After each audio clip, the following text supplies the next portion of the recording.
menyegarkan kembali ingatan Anda tentang salah satu tragedi terburuk sepak bola Indonesia. Kita akan simak bersama rangkuman kejadian dan beberapa kejanggalan yang terjadi.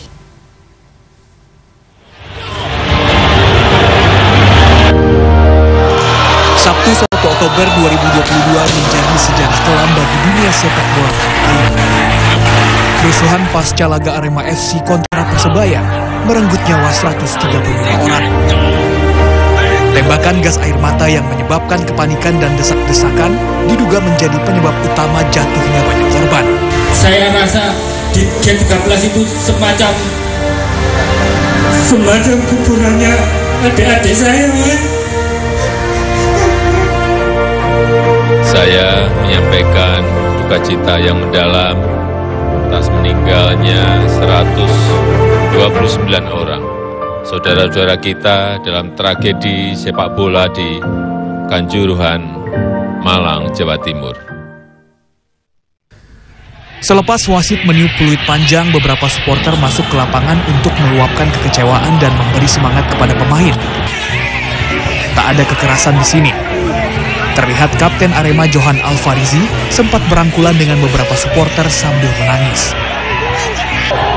Pitch invasion memang merupakan salah satu tradisi di Aremania. Baik menang ataupun kalah, para supporter memang kerap turun ke lapangan usai pertandingan. Tak lama kemudian supporter yang masuk semakin banyak dan situasi makin panas. Tak lama aparat keamanan mulai memukul mundur para supporter dan menembakkan gas air mata.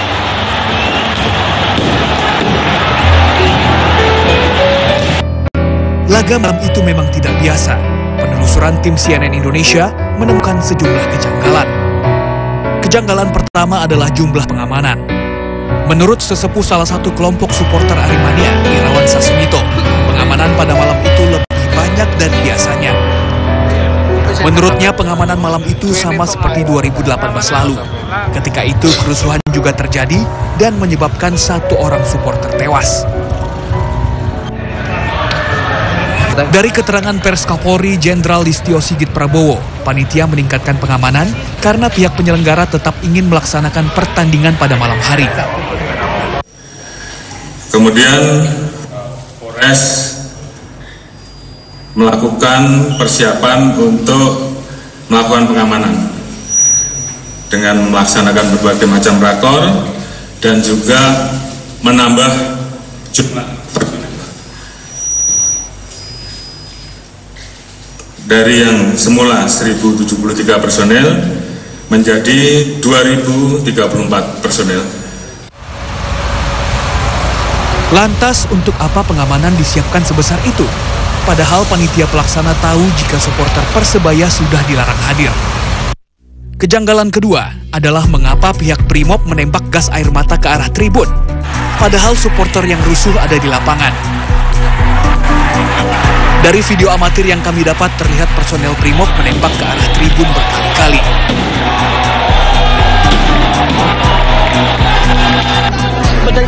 Tembakan gas air mata ke arah tribun membuat kepanikan luar biasa. Para supporter kemudian berebut untuk keluar sehingga justru menyebabkan banyak korban tewas karena terhimpit dan terinjak. Kejanggalan ketiga adalah adanya flare dari tribun VIP. Flare adalah kembang api suar yang menghasilkan cahaya terang tanpa ada ledakan. Sebagai informasi, tribun VIP biasanya diisi oleh keluarga atau kerabat pemain, pejabat daerah, dan polisi. Kami juga mendapat gambar pengamanan sebelum masuk stadion. Bahkan air minum dalam kemasan pun harus dipindah ke plastik agar tidak ada botol di dalam stadion. Sehingga cukup aneh jika ada flare lolos ke dalam stadion justru melalui tribun VIP. Keanehan keempat adalah adanya anggota kepolisian yang menutup pintu 13 saat pertandingan akan usai. Tim CNN Indonesia mewawancarai seorang supporter Aremania yang kebetulan melintas saat pintu akan ditutup.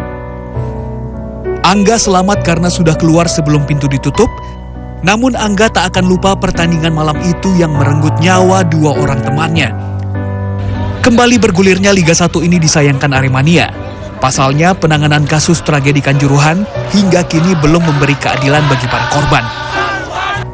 Tim CNN Indonesia, Jakarta.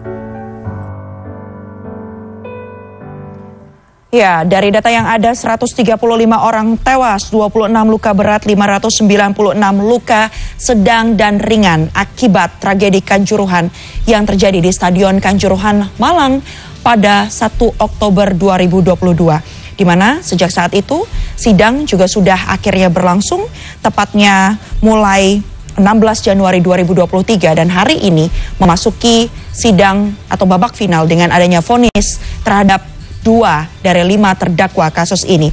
Tadi sudah disampaikan vonisnya terhadap terdakwa pertama, yakni Abdul Haris, mantan ketua pidana kealfaan, menyebabkan orang mati dan luka hingga didakwa 1 tahun 6 bulan penjara. Artinya lebih rendah dibandingkan dengan tuntutan jaksa penuntut umum 6 tahun 8 bulan penjara.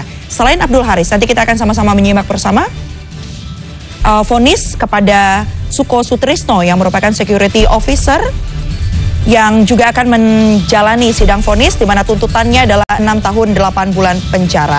Perlu saya informasikan ada 3 pula terdakwa dari bidang kepolisian, unsur kepolisian yang dituntut 3 tahun penjara. Sementara ada 1 tersangka lainnya yang itu mantan Direktur Utama PT LIB Ahmad Hadian Lukita yang hingga saat ini masih bebas dan belum diadili karena penyidik dari Polda Jawa Timur menyatakan belum bisa melengkapi berkas-berkas perkaranya. Satu hal yang pasti, kalau tadi respon dari keluarga korban dan juga kuasa hukum menyatakan bahwa hasil vonis Pengadilan Negeri Jakarta atau Pengadilan Negeri Surabaya ini dinilai anti klimaks karena yang pasti keadilan sebenar-benarnya juga diharapkan oleh ratusan korban yang nyawanya hilang dari tragedi Kanjuruhan yang berlangsung pada Oktober 2022. Demikianlah CNN Indonesia Breaking News dalam agenda vonis terdakwa sidang tragedi Kanjuruhan. Saatnya saya Mayfri Syari undur diri.